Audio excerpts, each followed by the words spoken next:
Eu estava na sala de reuniões do Hotel Golden Tulip, em Goiânia, negociando a venda de 12 potros por R$ 800.000. Eram 4 da tarde de uma terça-feira escaldante de outubro. Meus dedos suavam contra a caneta Montblanc que meu falecido marido me deu 30 anos atrás. Do outro lado da mesa, 3 compradores argentinos esperavam minha assinatura final. Foi quando meu celular vibrou. O nome na tela me gelou. Bernardo, filho. Pedi licença e atendi, esperando talvez uma pergunta sobre os cavalos, sobre a ração que tinha acabado, qualquer coisa normal. Mas a voz do meu único filho soou diferente. Fria, distante. Como se estivesse lendo um roteiro ensaiado.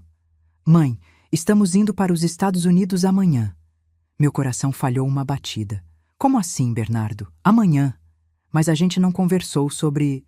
Ele me cortou, e naquele corte eu senti anos de distância sendo jogados na minha cara. Sua fazenda e seus cavalos já foram vendidos. Adeus. O mundo ao meu redor desfocou. Os argentinos, a mesa de mogno, os contratos, tudo virou um borrão. Tentei respirar, mas o ar não descia. E então, como uma lâmina enfiada nas minhas costas, ouvi aquela voz. Aquela voz que eu tinha aprendido a temer nos últimos 3 anos. Fabiana, minha nora. Ela gritou ao fundo e eu podia sentir o sorriso venenoso na boca dela. Do que você está falando? Finalmente livre dessa velha teimosa. E ela riu. Meu Deus, como ela riu. Naquele segundo, 80.000 memórias explodiram na minha cabeça. 30 anos construindo aquela fazenda com as minhas próprias mãos. As madrugadas no curral quando ninguém acreditava em mim. Os calos que sangraram. As noites que chorei sozinha depois que Sérgio morreu, com Bernardo dormindo no quarto ao lado, apenas uma criança de 10 anos que eu jurei proteger de tudo. E agora, ele estava me dizendo que tinha vendido minha vida. Mas sabe o que eles não sabiam? Eu sorri. Sim, ali, com lágrimas ameaçando descer, eu sorri. Porque existe uma coisa que filhos manipulados e noras gananciosas nunca entendem. Mulheres como eu não chegam aos 68 anos de idade, comandando 320 hectares de terra, criando cavalos campeões, sem aprender a guardar segredos. Segurei o telefone com força e respondi, com a voz mais calma que consegui. Entendo, Bernardo, mas você esqueceu uma coisa. Silêncio do outro lado. Fabiana gritou, agora com um fio de nervosismo. Do que você está falando? E eu ri.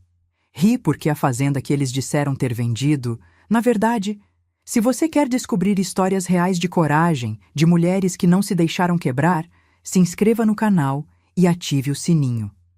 Porque esta história está apenas começando, e o que vem a seguir vai te fazer repensar tudo sobre família, lealdade e justiça.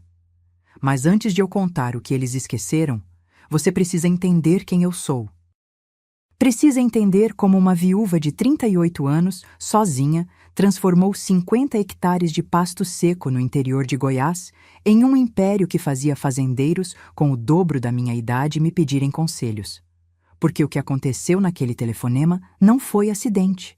Foi o resultado de 40 anos de planejamento silencioso. E quando você entender isso, você vai entender por que eu não apenas sobrevivi àquela traição. Eu a transformei na pior decisão que eles já tomaram na vida. Meu nome é Isadora Mendes, e eu não nasci para ser fraca. Mas houve um dia em que pensei que seria. Um dia em que o chão sumiu debaixo dos meus pés e eu tive certeza de que não conseguiria me levantar. Foi uma sexta-feira de março, há 30 anos. Sérgio tinha acabado de completar 45 anos na quinta anterior. Fizemos uma festa pequena na varanda da nossa casa. Na época, apenas uma construção simples de 3 quartos, com goteiras no telhado e piso de cimento queimado. Ele estava sorrindo naquela manhã. Lembro do cheiro de café coado misturado com o odor de terra molhada que entrava pela janela da cozinha. Sérgio vestia aquela camisa xadrez desbotada que eu implorava para ele jogar fora. Ele beijou minha testa, chamou Bernardo para tomar café e saiu para o curral como fazia todas as manhãs desde que compramos aqueles 50 hectares. 3 horas depois, o vizinho bateu na minha porta com o rosto pálido. Aneurisma cerebral. Fulminante. Sérgio nem teve tempo de cair do cavalo. O animal sentiu e parou, como se soubesse que seu dono tinha partido. Eu tinha 38 anos. Bernardo tinha 10. E eu não tinha absolutamente nada além de 50 hectares de pasto seco, 17 cabeças de gado magro, uma dívida de R$ 82.000 no banco e um filho que acordava todas as noites chorando, chamando pelo pai. As pessoas da cidade falaram. Ah, como falaram. Isadora vai ter que vender tudo. Pobrezinha, sozinha com um menino, sem profissão, sem estudo. Dá uns 6 meses e ela volta para a casa da mãe. Eu ouvi cada palavra. Engoli cada previsão do meu fracasso como se fosse veneno. E sabe o que fiz? Acordei às 4 da manhã do dia seguinte ao enterro, vesti as botas de couro de Sérgio, que ficavam grandes nos meus pés, calcei as luvas de trabalho dele e fui para o curral. Sozinha. As mãos sangraram na primeira semana. Minha coluna gritava de dor todas as noites. Eu não sabia absolutamente nada sobre manejo de gado, sobre rotação de pasto, sobre vermífugos ou suplementação mineral. Mas eu aprendi. Meu Deus, como eu aprendi! Acordava quando ainda estava escuro.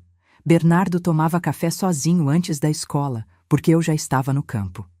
Voltava com as unhas sujas de terra, com hematomas nos braços de segurar mourão de cerca, com queimaduras de sol que descascavam minha pele até sangrar.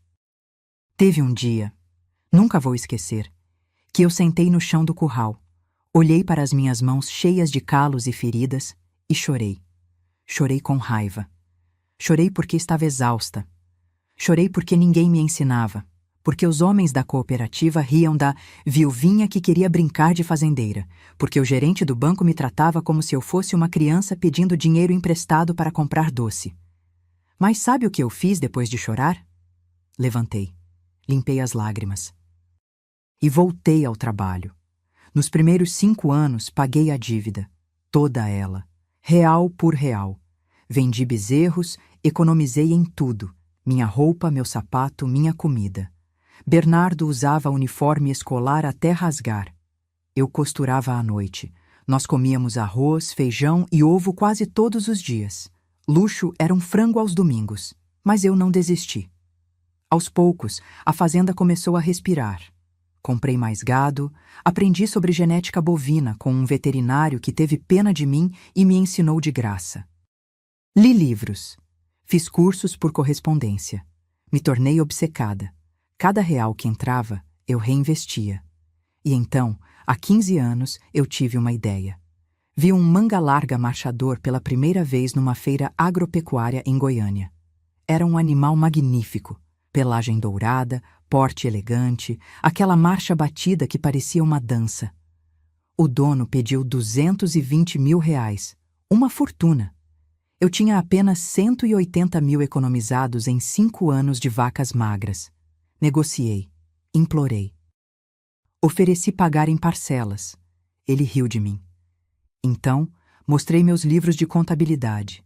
Mostrei como, sozinha, eu tinha transformado uma fazenda falida em algo produtivo. Mostrei meu planejamento para os próximos 10 anos.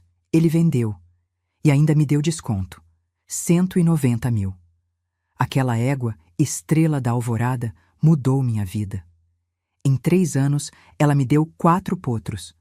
Comecei a participar de exposições. Ganhei prêmios. Meu nome começou a circular no mercado. Isadora Mendes, a criadora de manga-larga de Goiás. Fazendeiros ricos me ligavam. Compradores vinham de São Paulo, de Minas, até do Rio Grande do Sul. Há 7 anos, vendi um potro campeão por R$ 2.300.000. 2.300.000 reais. Eu, a viúva que ia fracassar. Eu, a mulher que não sabia nada. Eu, que costurava o uniforme rasgado do filho à luz de lamparina para economizar energia. Comprei mais terras. Reformei a casa. Construí estábulos modernos. Contratei funcionários. Minha fazenda passou de 50 para 320 hectares. Virei referência. Homens que riram de mim vieram pedir conselhos. E Bernardo? Meu filho cresceu vendo tudo isso.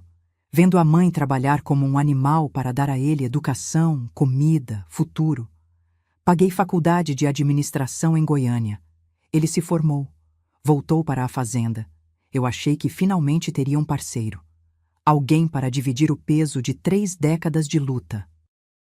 Eu estava tão orgulhosa dele, até o dia em que ele conheceu Fabiana, e tudo que eu construí com sangue, suor e lágrimas começou a desmoronar. Bernardo tinha 32 anos quando me ligou, animado, dizendo que tinha conhecido alguém especial. Meu coração se encheu de alegria. Meu filho merecia ser feliz. Ele tinha passado anos focado na fazenda, nos negócios, ajudando a expandir o que eu construí. Namoros rápidos, nada sério. Eu já tinha até perdido a esperança de vê-lo formar família. Mãe, ela é incrível, você vai adorar. Vou levar ela para jantar em casa no sábado. Passei a semana toda preparando aquela noite. Mandei limpar a casa inteira. Comprei flores frescas, girassóis amarelos que coloquei em vasos de vidro na sala. Preparei uma picanha nobre, farofa de castanhas, vinagrete fresco. Até tirei do armário as taças de cristal que ganhei no meu casamento e nunca usava. Queria que ela se sentisse bem-vinda. Sábado chegou, 7 da noite. Ouvi o som do carro de Bernardo na entrada de Cascalho. Meu coração batia acelerado, aquela ansiedade boa de mãe conhecendo a possível nora. Alisei meu vestido de linho verde água, aquele que eu usava em ocasiões importantes, e fui até a varanda. Bernardo saiu do carro sorrindo. E então ela desceu. Fabiana. A primeira coisa que notei foi a idade. Ela era claramente mais velha que meu filho. Descobri depois que 8 anos mais velha, 40 na época. Cabelos loiros descoloridos puxados num coque rígido, unhas postiças vermelhas compridas demais, uma bolsa de marca que eu reconheci porque vi numa revista. 12.000 reais. Ela usava um conjunto de linho bege e salto agulha fino. Salto agulha, numa fazenda. Sorri e abri os braços. Ela me cumprimentou com 2 beijos no ar, aqueles que não tocam de verdade. Suas mãos estavam frias, e quando ela entrou na minha casa, seus olhos... Meu Deus, como seus olhos vasculharam cada detalhe. Não foi um olhar de curiosidade normal. Foi um inventário. Vi quando ela parou na estante de troféus dos cavalos. Vi quando olhou fixamente para o aparador antigo de jacarandá que pertenceu à minha avó. Vi quando seus olhos se fixaram no quadro na parede. Uma pintura a óleo que eu tinha comprado 2 anos antes numa galeria em Goiânia, 28.000 reais, obra de um artista local famoso. Ela sorriu. Mas não foi um sorriso quente. Foi calculista. Durante o jantar, Fabiana falou sem parar. Sobre ela. Sempre sobre ela. Contou que era divorciada, que tinha 2 filhos adolescentes do primeiro casamento, Vinícius, 17, e Laura, 15, que tinha passado por muito sofrimento com o ex-marido, que merecia recomeçar a vida com dignidade. Percebi como ela tocava o braço de Bernardo a cada frase, como inclinava a cabeça quando ele falava, com aquele jeitinho estudado de quem sabe exatamente o que está fazendo. E então ela soltou a primeira farpa. Dona Isadora, deve ser tão cansativo gerenciar tudo isso na sua idade. Finquei o garfo no prato. Bernardo riu, nervoso, tentando suavizar. Mãe é uma leoa, Fabi. Ela não cansa. Mas Fabiana continuou, agora com um tom de falsa preocupação. Mas é muita responsabilidade para uma pessoa só, né? A senhora já fez tanto, já provou tudo o que tinha que provar. Não seria hora de descansar? Aproveitar a vida? Aproveitar a vida. Como se eu estivesse desperdiçando meus dias. Engoli a raiva e sorri. Eu adoro o que faço, Fabiana. A fazenda não é peso, é minha vida. Ela deu aquele sorriso pequeno, condescendente. Claro, claro. Mas mesmo assim, na sua idade, é natural querer passar o bastão para a próxima geração, não é? A próxima geração, ou seja, Bernardo, ou seja, ela. Olhei para meu filho esperando que ele dissesse alguma coisa, que me defendesse, que visse o absurdo daquela insinuação. Mas ele só comeu sua picanha, alheio, como se a mulher ao lado dele não tivesse acabado de me chamar de velha incapaz. A noite seguiu tensa. Fabiana elogiou a casa. Charmosinha, com potencial para reformas lindas. Elogiou os cavalos. Devem valer uma fortuna, né? Perguntou sobre a escritura da fazenda, sobre testamento, sobre planejamento sucessório. Quem pergunta isso no primeiro jantar? Quando foram embora, Bernardo me abraçou na varanda. E aí, mãe? Gostou dela? Segurei o rosto dele entre minhas mãos. Meu menino, meu único filho. E menti. Se você está feliz, eu estou feliz. Mas naquela noite, deitada na cama, olhando o ventilador girar no teto, eu soube. Soube com cada fibra do meu ser. Aquela mulher não amava meu filho. Ela amava o que eu tinha construído. E ela não iria parar até conseguir tudo. 6 meses depois, Bernardo me ligou dizendo que ia se casar. Não pediu minha bênção. Não perguntou minha opinião. Apenas avisou. A cerimônia seria pequena, só parentes próximos, no cartório de Goiânia. Vesti meu melhor conjunto e fui. Vi Fabiana entrar de branco, um vestido justo demais para uma segunda união. Vi os filhos dela, 2 adolescentes entediados mexendo no celular. E vi meu filho assinar aquele papel como se estivesse assinando o fim da nossa história. Porque foi exatamente isso que ele fez. A partir daquele dia, Fabiana entrou oficialmente na minha vida. E ela tinha planos. Planos que eu ainda não imaginava o quão cruéis podiam ser. Os primeiros 6 meses depois do casamento foram sutis. Tão sutis que eu quase duvidei dos meus próprios instintos. Fabiana se mudou para a casa principal da fazenda com Bernardo. Aquela que eu construí tijolo por tijolo, suor por suor. Trouxe os 2 filhos, Vinícius e Laura, que ocuparam os quartos de hóspedes como se fossem donos. A menina reclamava da internet lenta. O garoto reclamava do tédio da roça. Nenhum dos 2 me cumprimentava direito, mas Fabiana? Fabiana era doçura pura, na minha frente. Dona Isadora, a senhora não precisa se preocupar com mais nada. Agora tem gente jovem aqui para cuidar de tudo. Dona Isadora, descansa. Eu arrumo a cozinha. Dona Isadora, deixa que eu levo esses documentos para o Bernardo assinar. A senhora já trabalhou demais hoje. Cada Dona Isadora soava como um lembrete. Você é velha. Você está ultrapassada. Você está no caminho. E Bernardo? Meu filho estava cego, completamente enfeitiçado. No primeiro ano, Fabiana começou com sugestões casuais durante os jantares. Amor, sua mãe trabalha tanto. Será que não está na hora dela aproveitar a vida? Viajar, descansar?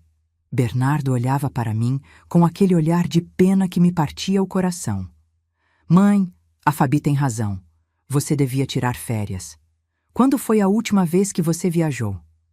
Eu segurava o garfo com força. Viagem?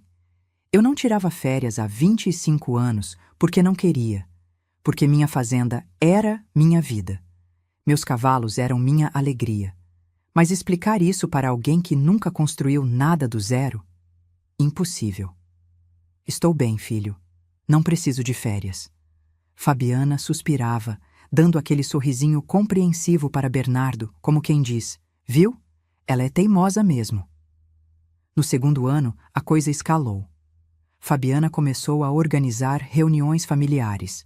Ela, Bernardo, os 2 filhos dela e eu. Sim, reuniões, na minha própria casa, para discutir o futuro da fazenda. Lembro da primeira como se fosse ontem, uma tarde de domingo, depois do almoço. Fabiana trouxe uma pasta de documentos, colocou na mesa da sala e disse com voz melosa. Dona Isadora, precisamos conversar sobre planejamento sucessório. A senhora não vai viver para sempre, Deus me livre. Mas temos que pensar na continuidade do negócio. Meu sangue gelou. Bernardo completou, como um papagaio treinado. É, mãe. A gente precisa se organizar. Você está com 66 anos. É natural pensar nisso. Natural? Eu tinha 66 anos e acordava às 5 da manhã para cavalgar. Fechava contratos de R$ 500.000 sozinha. Minha mente estava mais afiada que a de qualquer jovem de 30. Mas Fabiana continuou, agora com lágrimas falsas brilhando nos olhos. A gente se preocupa tanto com a senhora. Carregar esse peso sozinha deve ser exaustivo. Ela sabia exatamente onde apertar. Comecei a perceber mudanças pequenas. Documentos que eu deixava no escritório sumiam. Contratos que eu precisava assinar desapareciam. Bernardo começou a tomar decisões sem me consultar. Vendeu 3 éguas reprodutoras sem me avisar. Quando questionei, ele respondeu: Mãe, você estava dormindo. Não quis te acordar. Você precisa descansar mais. Descansar. Aquela palavra maldita. E então, numa tarde de terça-feira, eu encontrei. Estava procurando um contrato de compra de ração no escritório quando vi papéis na impressora. Papéis que ninguém tinha guardado. Peguei sem pensar muito. E meu mundo desabou. Era uma procuração pública, ampla, irrevogável, me destituindo do controle financeiro da fazenda, transferindo todos os poderes administrativos para Bernardo e Fabiana. Meus joelhos fraquejaram. Sentei na cadeira de couro do escritório, a mesma cadeira onde Sérgio sentava, onde eu sentava há 30 anos, e li aquilo 3 vezes. A outorgante Isadora Mendes, em pleno gozo de suas faculdades mentais, mas considerando sua idade avançada e necessidade de repouso. Idade avançada. Necessidade de repouso. Como se eu fosse uma velha senil que não sabia nem assinar o próprio nome. A página seguinte era ainda pior. Um plano para a transição gradual da administração, onde eu seria gentilmente afastada das decisões operacionais e me tornaria apenas uma consultora honorária. Consultora honorária, na fazenda que eu construí. Guardei os papéis, não disse nada. Ainda não, porque eu precisava entender até onde essa traição ia, e descobri. 2 semanas depois, durante um almoço, Fabiana soltou a bomba na frente dos filhos dela, como se fosse a coisa mais natural do mundo. Dona Isadora, eu e o Bernardo estávamos pensando: a senhora não gostaria de ter um cantinho só seu? Um apartamento na cidade? Mais prático, perto de tudo, sem a responsabilidade daqui? Vinícius, o enteado, completou com aquele sorrisinho cínico de quem já tinha sido preparado. É, vó Isadora. Lá a senhora podia receber as amigas, fazer artesanato, essas coisas de vovó. Artesanato. Coisas de vovó. Olhei para Bernardo. Meu filho, o menino que eu criei, que acordava chorando aos 10 anos chamando pelo pai morto, e eu acalentava, prometendo que nunca o abandonaria. Esperei que ele dissesse alguma coisa, que me defendesse, que lembrasse quem eu era, mas ele só baixou os olhos e murmurou: Mãe, a gente só quer o melhor para você. Você está confusa. Isso é normal na sua idade. Confusa. Aquela palavra ecoou na sala como um tiro. Eu não estava confusa. Eu estava sendo empurrada para fora da minha própria vida, sistematicamente, cruelmente. E o pior, meu filho estava deixando. Levantei da mesa sem dizer uma palavra. Fui para o meu quarto. Tranquei a porta. E pela primeira vez em 3 décadas, desde a morte de Sérgio, eu me senti completamente sozinha. Eles estavam me roubando. Não com violência. Com palavras gentis, sorrisos falsos e essa arma terrível chamada preocupação. E eu ainda não sabia o pior. O pior estava por vir. Passou 1 mês desde aquele almoço. 1 mês em que eu fingi. Fingi que estava aceitando meu novo papel. Fingi ser a velhinha maleável que eles queriam que eu fosse. Sorria, acenava, concordava. Mas por dentro eu estava investigando. Comecei a prestar atenção em tudo. Nas conversas que paravam quando eu entrava na sala. Nos papéis que Fabiana escondia rápido demais. Nos olhares que ela e Bernardo trocavam quando eu fazia perguntas sobre as finanças da fazenda. E então veio aquela noite. Era uma quinta-feira, 2 da manhã. Eu tinha acordado com sede, minha boca seca, aquela sensação ruim que vem com noites mal dormidas. Desci para a cozinha de camisola e chinelos, pisando devagar para não acordar ninguém. A casa estava em silêncio, mas quando passei pelo corredor que leva ao escritório, ouvi vozes, abafadas, tensas. Vinham do quarto de hóspedes que ficava no fundo. Fabiana e Bernardo estavam lá, discutindo. Meu coração acelerou. Fiquei paralisada no corredor escuro, descalça no piso frio, ouvindo. Bernardo, você é fraco demais. Já devíamos ter conseguido a procuração definitiva. A voz de Fabiana estava cheia de raiva. Nada daquela doçura falsa que ela usava na minha frente. Fabi, minha mãe não é idiota. Se eu forçar muito, ela vai desconfiar. E daí? Ela já está velha, confusa. Quem vai acreditar nela? Cada palavra era uma facada. Olha, o plano está funcionando. Devagar, mas está. Daqui a alguns meses ela assina tudo o que a gente quiser. Fabiana deu uma risada curta, amarga. Alguns meses? Bernardo, eu não tenho alguns meses. Minhas dívidas estão no limite. 340 mil reais de cartão que você nem sabe que existem. Eu preciso dessa fazenda vendida agora. Meu estômago revirou. Você me prometeu que não tinha mais dívidas. E você prometeu que sua mãe ia ser fácil de manipular. Mas a velha teimosa ainda se agarra nessa fazenda como se fosse dona da vida. Silêncio pesado. Então, Bernardo falou, e o que saiu da boca dele me destruiu. Assim que conseguirmos a procuração definitiva, vendemos tudo e vamos para Orlando como planejado. Minha mãe pode ficar no apartamento pequeno que eu comprei na cidade. 70 metros quadrados, 2 quartos.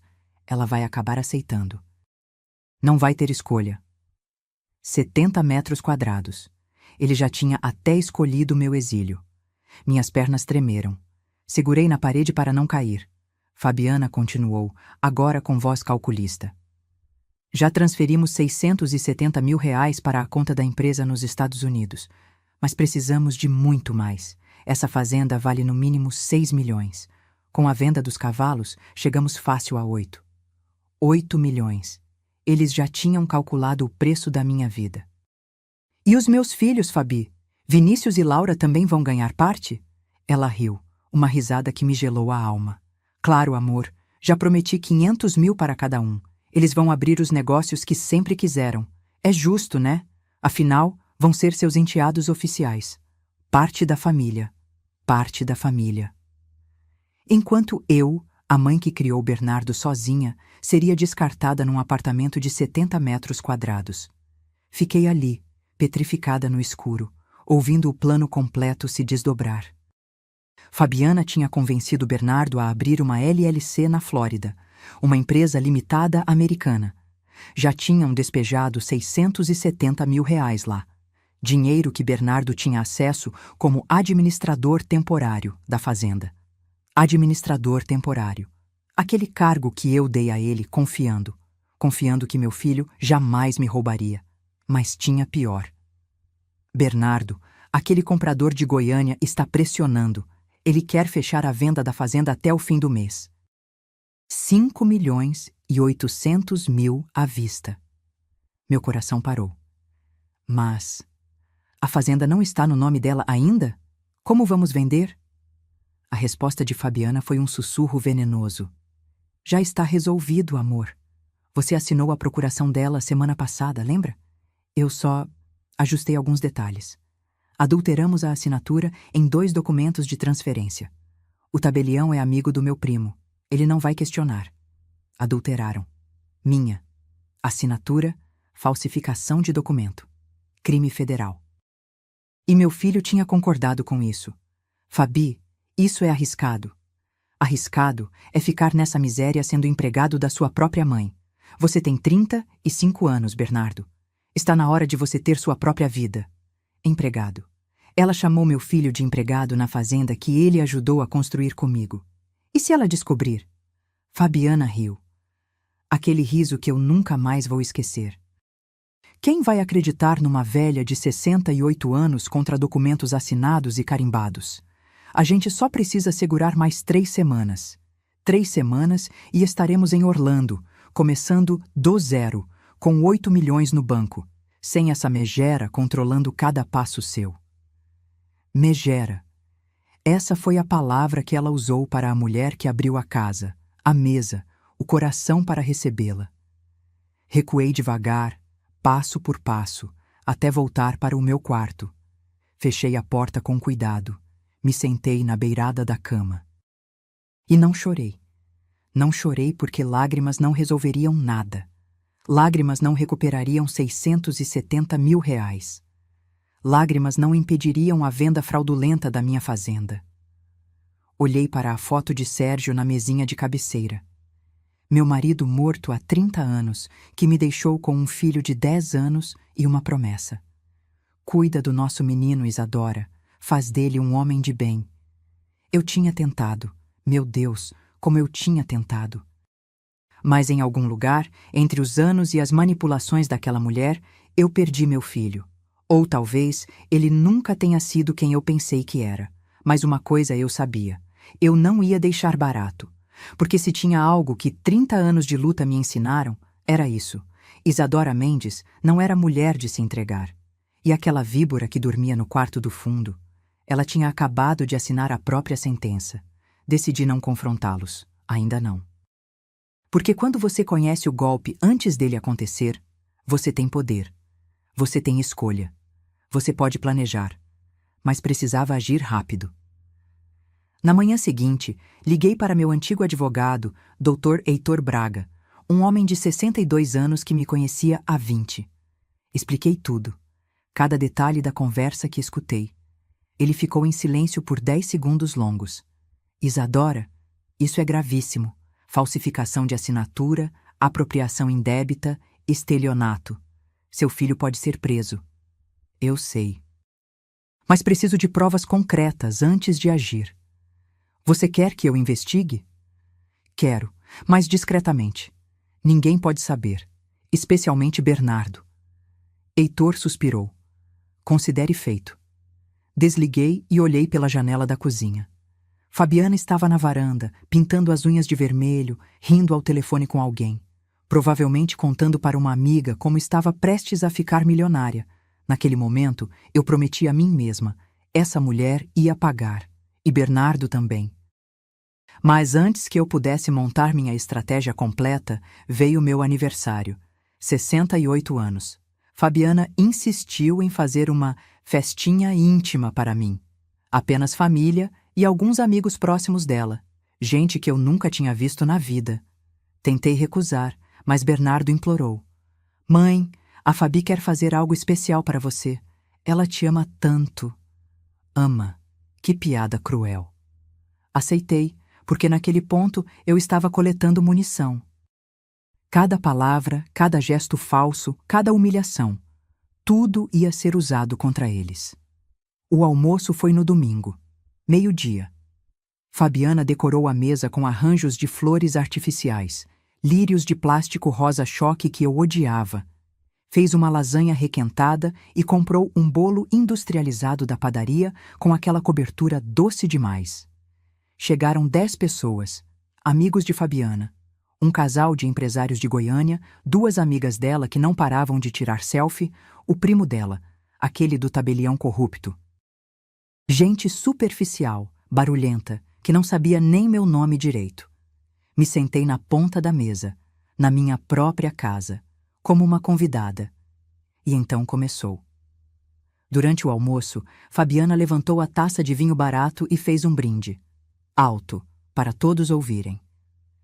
Quero brindar a dona Isadora, que hoje completa 68 anos. Uma mulher. Como posso dizer? De muita fibra, né? Construiu essa fazenda todinha, sozinha, depois que ficou viúva. As pessoas aplaudiram educadamente. Ela continuou, agora com aquele tom de pena que me fazia querer gritar. Mas toda mulher forte precisa saber a hora de parar, né, gente? A dona Isadora já fez tanto, já provou tanto. Agora é hora de descansar e deixar que a gente, a nova geração, cuide de tudo. As amigas dela concordaram com a cabeça, fazendo aquelas caras de coitadinha. Uma delas, uma loira oxigenada de 40 e poucos, completou: "Ah, é mesmo.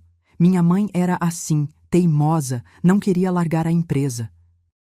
Até que um dia a gente teve que internar ela, para o bem dela, sabe?"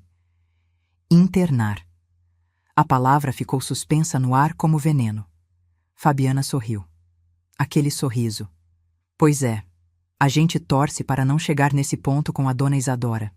Mas às vezes a velhice traz confusões, né? É natural. Olhei para Bernardo esperando, implorando, que ele dissesse alguma coisa, que defendesse a mãe dele, que lembrasse a essas pessoas quem eu era. Mas ele apenas tomou um gole de vinho, olhando para o prato.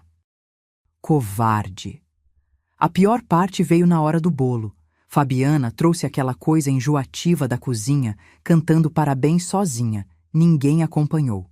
Colocou na minha frente e disse, alto, para toda a mesa: "Vamos, dona Isadora, só para as velhinhas, aproveita que ainda tem fôlego." Risadas, risadas da mesa inteira, como se eu fosse uma piada, uma relíquia, uma velha inútil sendo tolerada na própria casa. Soprei as velas. Não fiz pedido. Para quê? Naquele momento, eu não tinha esperança de nada. Quando o almoço terminou, tentei falar sobre a fazenda, sobre um contrato importante que precisava fechar, sobre os cavalos que precisavam de atenção veterinária. Fabiana me interrompeu, batendo palmas como se falasse com uma criança teimosa.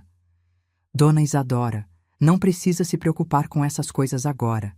É seu aniversário. E, além do mais, o Bernardo já está cuidando de tudo. Ele é administrador agora, lembra?" E virou para as amigas dela, como se eu não estivesse ali. "Vocês não sabem o trabalho que dá. A velhinha ainda acha que manda em tudo.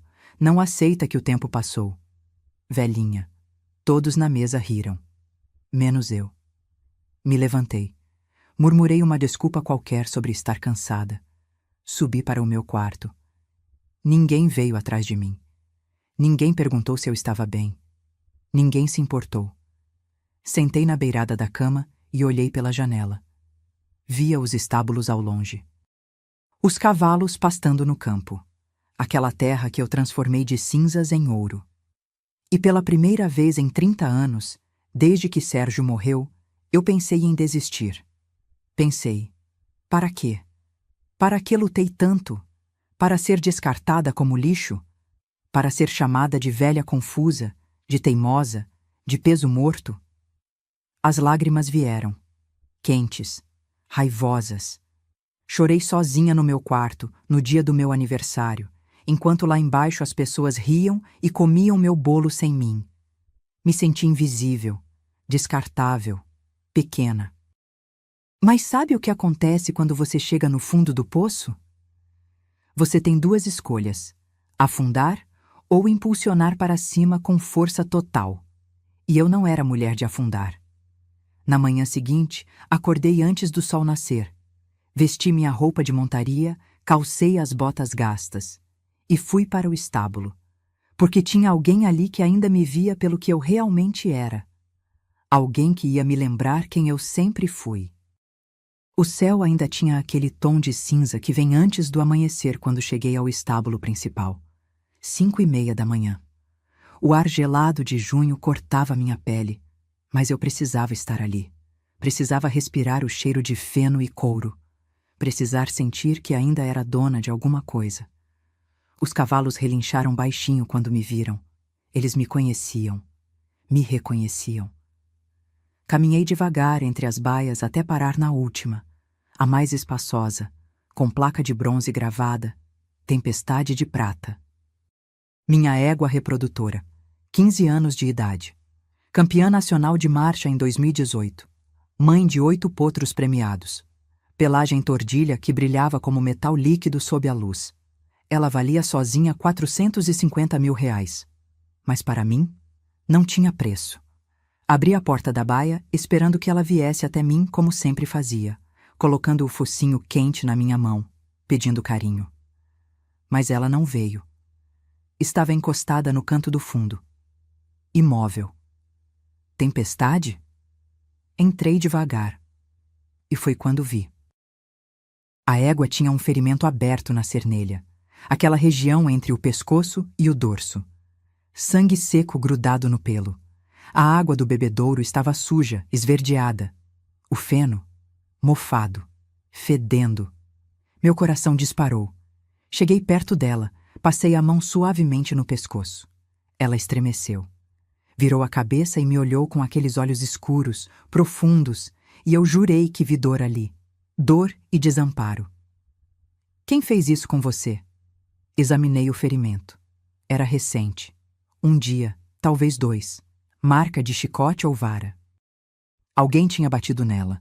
A raiva subiu pela minha garganta como lava. Saí da baia e fui direto para o escritório do estábulo.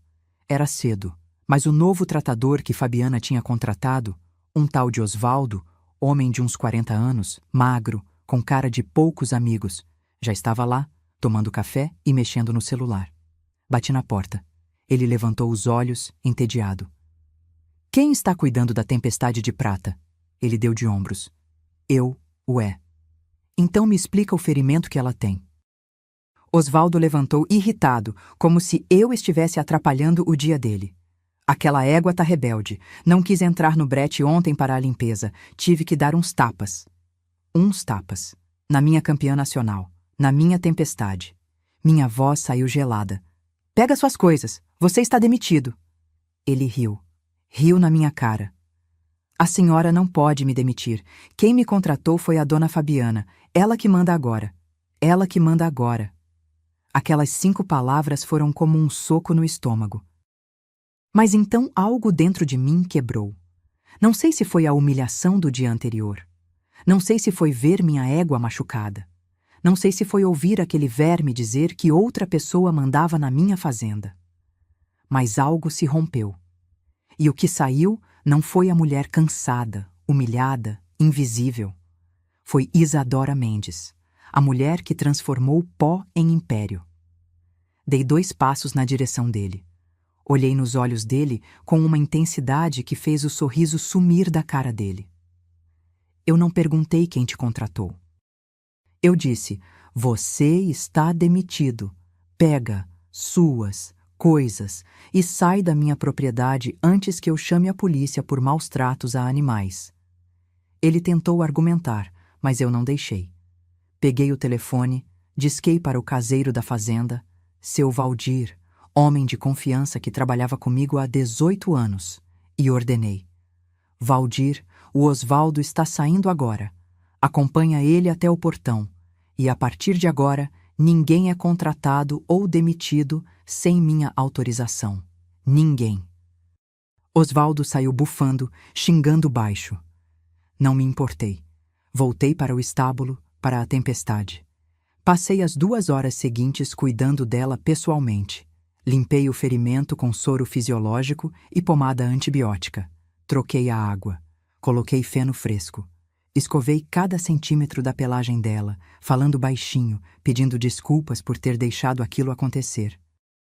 E enquanto fazia isso, enquanto sentia o calor do corpo da égua, o cheiro forte do estábulo, o sol nascendo pela janela, algo em mim se acendeu novamente. Tempestade encostou o focinho no meu ombro. Aquele gesto simples que ela sempre fazia. Seu jeito de dizer, está tudo bem, estou aqui. Foi quando entendi. Aquela égua tinha 15 anos. Tinha sido campeã. Tinha dado crias valiosas. Tinha construído legado. E ainda assim, lutou quando foi maltratada. Não se entregou. Não aceitou passivamente. Se ela podia lutar, eu também podia. Encostei minha testa na dela. Fechei os olhos. E fiz uma promessa. Ninguém mais vai machucar você. E ninguém mais vai me machucar. Saí do estábulo às 8 da manhã com a mente afiada, clara, determinada. Fui direto para a cidade. Dirigi os 58 quilômetros até Goiânia sem parar. Entrei no escritório do Dr. Heitor Braga sem marcar hora. Ele estava em reunião, mas quando a secretária disse que era urgente, ele me recebeu imediatamente. Isadora, você está bem? Sentei na poltrona em frente à mesa dele. Olhei nos olhos dele e disse com voz firme: quero que você investigue meu filho e minha nora. Quero todas as movimentações financeiras dos últimos 2 anos. Quero saber onde está indo cada centavo. Quero rastrear essa empresa nos Estados Unidos. Quero provas de tudo. E quero um detetive particular monitorando conversas, documentos, tudo. Heitor me olhou surpreso. Ele conhecia a Isadora cansada, chorosa da semana anterior. Mas a mulher na frente dele agora era outra. Vai custar caro. Não me importo. Uso meu dinheiro pessoal, nem R$1 da fazenda. Ele pegou o bloco de notas. Você tem certeza? Porque se encontrarmos o que você acha que vai encontrar, seu filho pode ir preso. Respirei fundo. Então que vá, porque eu não criei um ladrão. E se ele escolheu ser um, vai pagar as consequências. Heitor assentiu. Começou a anotar. Saí daquele escritório 3 horas depois com um plano. Um detetive contratado. Um contador forense a caminho. E uma determinação de ferro no peito. Voltei para a fazenda dirigindo devagar, olhando a paisagem. Os campos dourados, o céu azul infinito, as cercas que eu mesma ajudei a erguer. E entendi algo fundamental. Eu não tinha construído tudo aquilo para desistir agora. Fabiana tinha cometido um erro fatal. Ela tinha subestimado a mulher errada. E Bernardo? Meu filho ia aprender da maneira mais dura o que significava trair Isadora Mendes. A guerra tinha começado. Mas dessa vez, eu tinha as armas. Os 4 meses seguintes foram os mais difíceis da minha vida.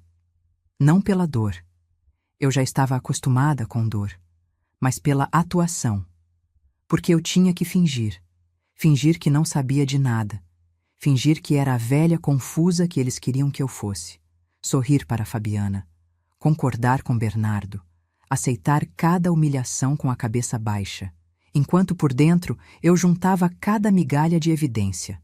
Dr. Heitor trabalhou rápido. Em 2 semanas, o detetive particular que ele contratou, um ex-policial federal chamado Ricardo Tavares, já tinha começado a destrinchar a vida de Fabiana e Bernardo. As reuniões aconteciam sempre na cidade, num café discreto perto do fórum. Eu inventava desculpas. Vou ao médico. Vou resolver coisas no banco. Vou visitar uma amiga. Fabiana nem questionava. Ela achava que eu estava finalmente aceitando o meu lugar. A primeira bomba caiu numa terça-feira de agosto. Ricardo colocou uma pasta na mesa do café. Dentro, extratos bancários. Dona Isadora, sua nora tem R$343 mil em dívidas de cartão de crédito. 6 cartões diferentes, todos no limite. Meu estômago revirou. 343 mil? Compras de luxo, roupas de grife, joias, restaurantes caros. Ela estava mantendo um padrão de vida que não podia pagar e escondendo tudo do seu filho. Peguei os extratos. Li linha por linha. Lojas que eu nunca tinha ouvido falar. Valores absurdos. R$12 mil num jantar. 28 mil numa bolsa. 50 mil numa clínica de estética. Enquanto eu usava a mesma bota há 8 anos. Tem mais, Ricardo continuou, passando outros documentos. Ela prometeu aos filhos do primeiro casamento, Vinícius e Laura, que eles receberiam herança da sogra para abrir negócios. Mostrou mensagens de WhatsApp que ele conseguiu interceptar. Meu sangue gelou lendo. Fabiana para Vinícius. Calma, filho. Daqui 3 meses, quando a velha assinar tudo, você vai ter seu dinheiro para a loja de games. 500 mil como prometi. Fabiana para Laura. Filha, seu salão de beleza vai sair. A fazenda vai ser vendida e você vai ter seus 500 mil também. Só precisa ter paciência com essa sogra teimosa. Eles estavam contando meu dinheiro, dividindo minha vida antes mesmo de eu morrer. Mas o pior ainda estava por vir. Ricardo abriu o laptop. Mostrou movimentações bancárias da conta de Bernardo como administrador da fazenda.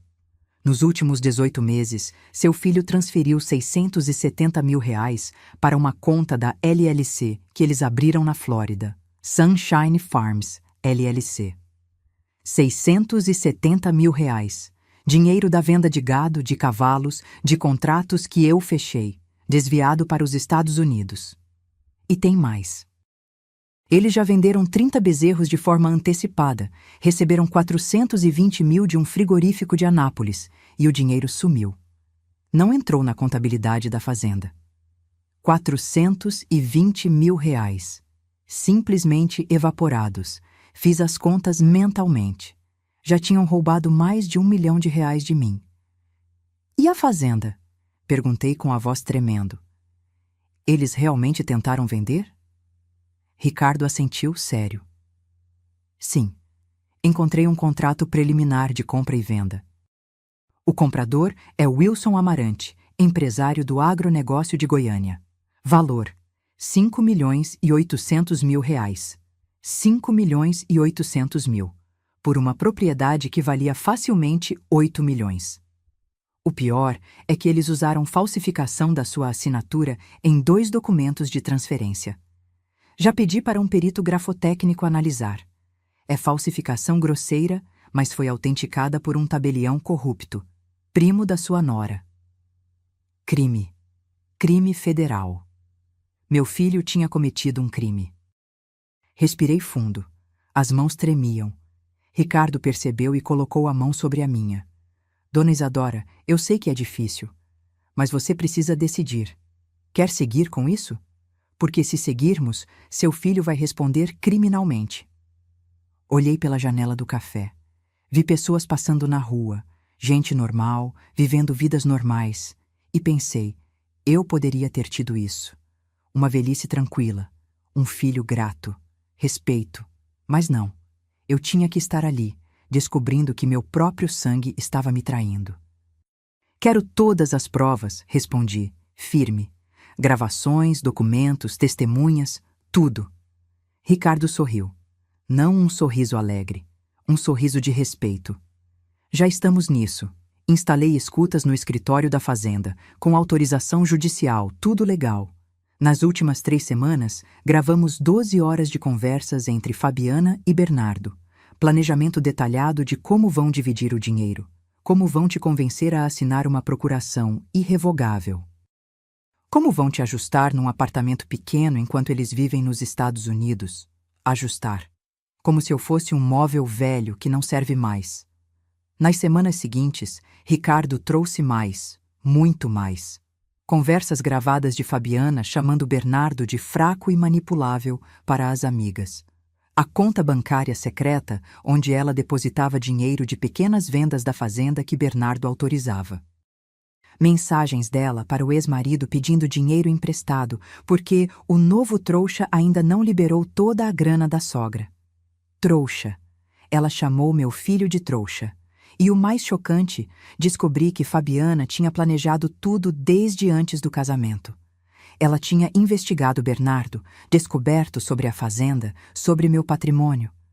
Tinha se aproximado dele propositalmente, um golpe calculado. Meu filho não foi sedutor, foi caçado, mas isso não o isentava. Porque, em algum momento, ele escolheu o dinheiro, escolheu a esposa manipuladora, escolheu me trair. No final de novembro, 4 meses depois que comecei a investigação, Ricardo colocou um pendrive na minha mão. Aqui está tudo, Dona Isadora. Provas suficientes para prender os 2: estelionato, falsificação, apropriação indébita. Seu advogado pode entrar com representação criminal. Guardei o pendrive na bolsa. Aquele pequeno objeto de plástico continha a destruição da vida de Fabiana. E de Bernardo, meu filho. Aquela noite, sentei sozinha na varanda. Olhei as estrelas, pensei em Sérgio, no que ele faria, no que ele diria, e decidi. Não ia apenas expô-los. Ia fazer com que cada humilhação que me causaram fosse devolvida, com juros, porque existe uma diferença entre vingança e justiça. E o que eu ia fazer? Era justiça pura. Dezembro chegou com um calor sufocante. O tipo de calor que faz o asfalto derreter, que deixa o ar tremendo, que seca a garganta só de respirar. Eu estava em Goiânia, na sala de reuniões do Hotel Golden Tulip, fechando a venda de 12 potros para 3 compradores argentinos. 800 mil reais. Um dos maiores contratos do ano. A caneta Mont Blanc estava na minha mão, pronta para assinar. Eram 4 da tarde quando meu celular vibrou na mesa. Bernardo. Filho. Meu coração apertou. Não porque eu tivesse medo, mas porque eu sabia. Depois de 4 meses investigando, eu sabia que algo estava vindo. Doutor. Heitor tinha me avisado pela manhã. Isadora, eles aceleraram. O comprador da fazenda está pressionando. Pode acontecer a qualquer momento. Pedi licença aos argentinos e atendi. Alô? A voz de Bernardo soou diferente. Não tinha aquele tom de filho. Tinha frieza, distância. Como se estivesse lendo um discurso ensaiado que Fabiana tinha escrito para ele. Mãe, estamos indo para os Estados Unidos amanhã. Meu estômago revirou. Amanhã. Eles tinham tanta certeza que já tinham comprado as passagens. Como assim, Bernardo? Amanhã a gente não conversou sobre... Ele me cortou. Nem deixou eu terminar. Sua fazenda e seus cavalos já foram vendidos. Adeus. Aquela palavra. Adeus. Não um até breve.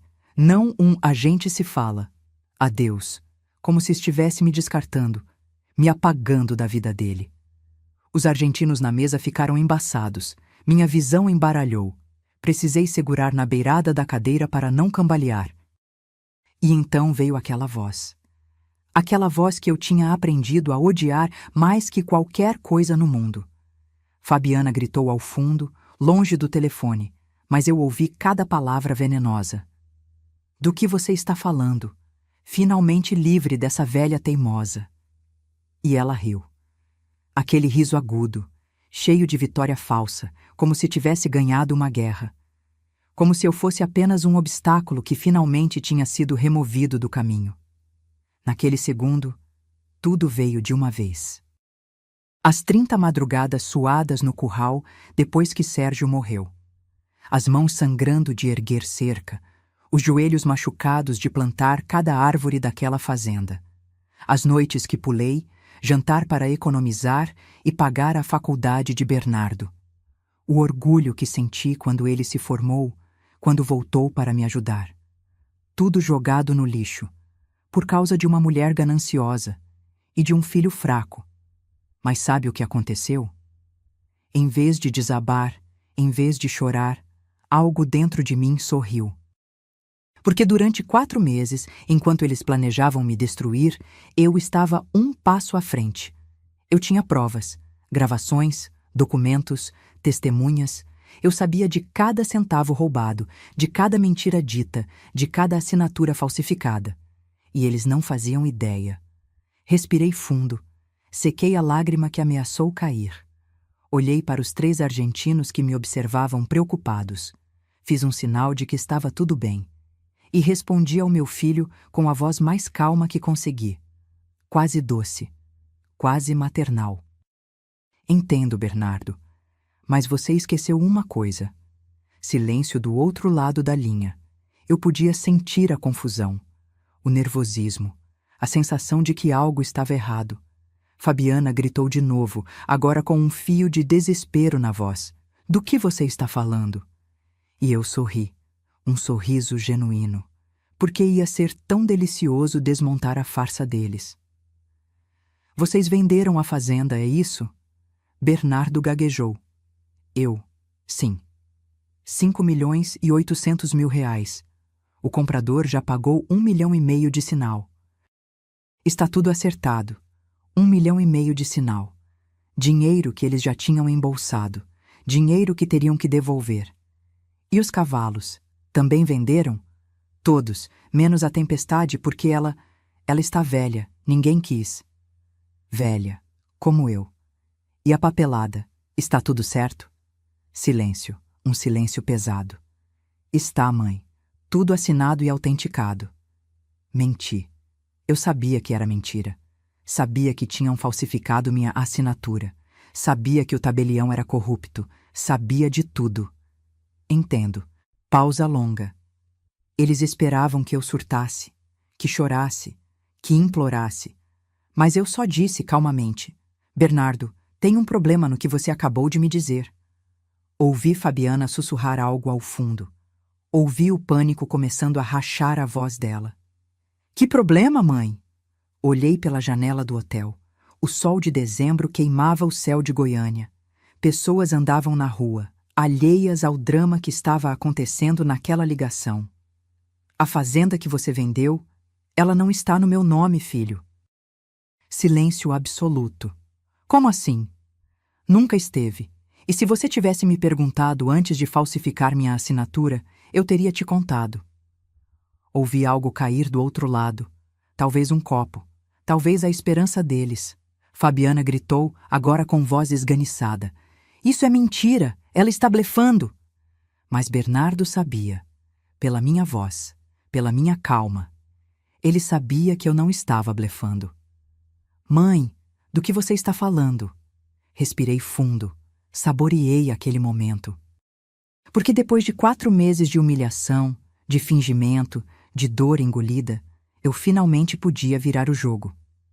40 anos atrás, quando seu pai morreu, coloquei toda a propriedade em nome de uma holding familiar, criada com meu pai, o advogado Augusto Mendes, por segurança, por medo de invasões de terra que aconteciam na época. Silêncio mortal. Você nunca teve poder legal para vender nada, Bernardo. Todas aquelas procurações que você tem são limitadas, operações do dia a dia. Compra de insumos, contratação de funcionários, nada mais. Fabiana gritou algo que não entendi. Parecia um animal ferido. A escritura que vocês usaram para vender a fazenda? Falsa. O comprador que pagou 1,5 milhão de sinal vai querer o dinheiro de volta, com multa de 40%, segundo o contrato que eu pedi para meu advogado revisar. Fiz uma pausa. Deixei aquilo afundar. Ou seja, vocês vão ter que devolver 2,1 milhões. Dinheiro que vocês não têm. Bernardo começou a gaguejar. A voz saiu quebrada, desesperada. Mãe, eu não... A Fabi disse que...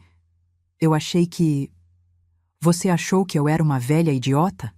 Silêncio.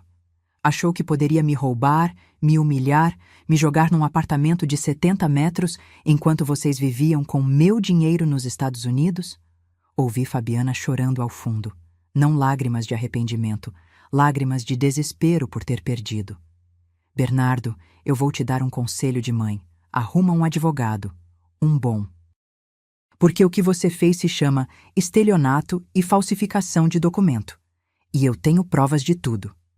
Desliguei. As mãos tremiam, mas não de medo. De alívio, de justiça.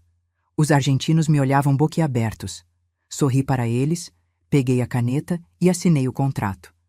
Desculpem a interrupção, senhores. Assuntos de família. A guerra tinha acabado, mas a execução da sentença estava apenas começando.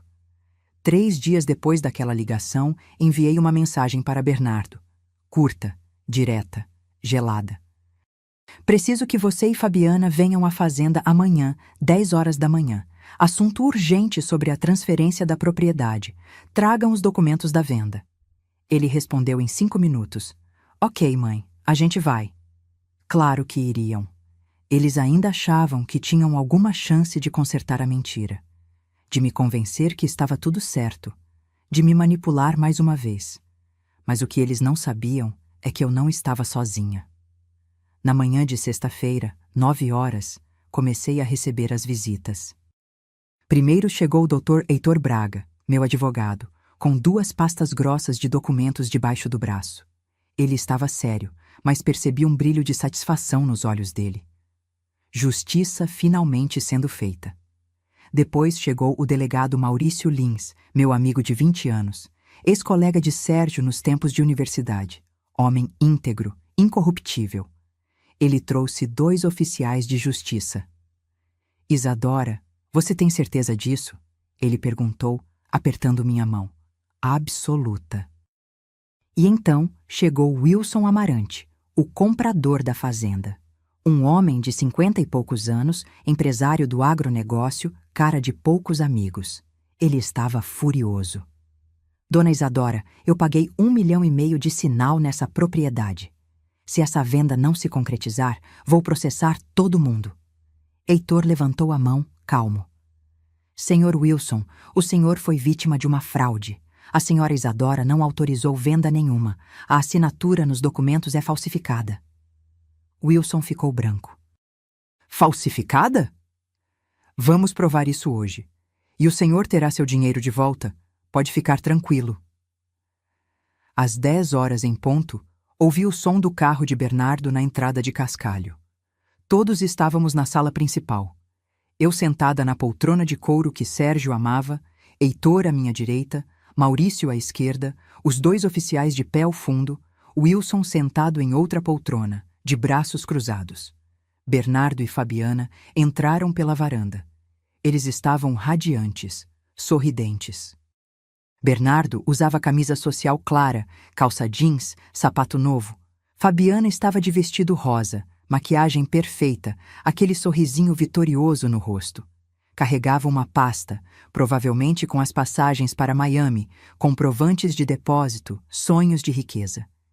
Mas quando abriram a porta da sala e viram toda aquela gente, o sorriso morreu. Fabiana parou. Bernardo também. Os olhos deles correram de pessoa para pessoa, tentando entender. Mãe, o que está acontecendo aqui? Bernardo tinha medo na voz. Reconhecia o delegado. Via os oficiais de uniforme. Fabiana tentou disfarçar, forçando um riso nervoso. Dona Isadora, que reunião é essa? Não era só para assinar os documentos finais? Não respondi. Apenas apontei para as cadeiras vazias na frente da mesa de centro. Sentem. Não foi um convite. Foi uma ordem. Eles se sentaram. Fabiana tentou segurar a mão de Bernardo, mas ele estava tremendo. Heitor abriu a primeira pasta. Tirou um envelope grosso. Colocou na mesa. Vamos começar pelo básico, ele disse, com voz de promotor. Bernardo Mendes e Fabiana Costa Mendes, vocês tentaram vender uma propriedade que não pertence a vocês. Usaram falsificação de assinatura em documentos públicos. Desviaram mais de R$ 1 milhão em fundos da fazenda para contas pessoais. Fabiana levantou, agressiva. Isso é mentira. Nós temos procuração. O Bernardo é administrador. Heitor nem piscou. Procuração limitada. Operações do dia a dia. Nunca, em nenhum momento, houve autorização para a venda de patrimônio. Tirou outro documento. Uma certidão. A Fazenda Santa Helena pertence a Holding Mendes em Filhos Agropecuária Litada, registrada em 1985, sob controle societário majoritário de Isadora Mendes. Bernardo possui 10% de participação, herança do pai, mas não tem poder de decisão sobre venda ou alienação de bens. Bernardo ficou branco como papel. Mas, mãe, você nunca me disse. Nunca te perguntei, respondi gelada. Se tivesse me procurado com respeito, como filho, em vez de me tratar como uma velha no caminho, eu teria explicado tudo. Heitor continuou, implacável. Vocês receberam R$ 1,5 milhão de sinal do senhor Wilson Amarante, aqui presente. Wilson se inclinou, fuzilando os dois com o olhar.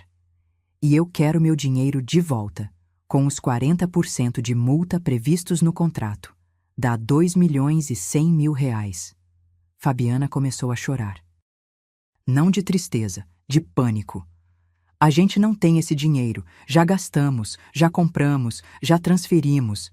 Já roubaram, completei. R$ 670 mil desviados para os Estados Unidos, 420 mil de venda irregular de gado, mais o sinal de R$ 1,5 milhão. No total, R$ 2,590 mil. Heitor tirou outro envelope. Esse era o mais pesado. Aqui estão as gravações. 4 meses de conversas interceptadas, legalmente com autorização judicial, onde os senhores planejam detalhe por detalhe como se livrar da dona Isadora.